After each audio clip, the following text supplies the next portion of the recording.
And the logical question here is, when Israel and the children of Israel were in Egypt, who was in Palestine? And the answer is the Kinaaniyun, the indigenous Palestinians.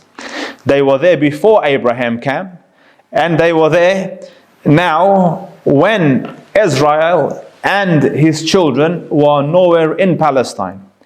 And not only were they not there, they were not there for some 470 years. Because for 430 years they were stuck under slavery in Egypt.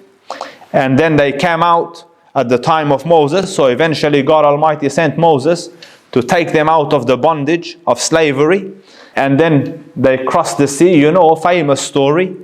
And then they were in the wilderness for some 40 years before that whole generation died. And in the time of Yusha ibn Nun, they were able to come back to the Holy Land and meet the Canaanites or Kinaaniyun that they had left centuries ago.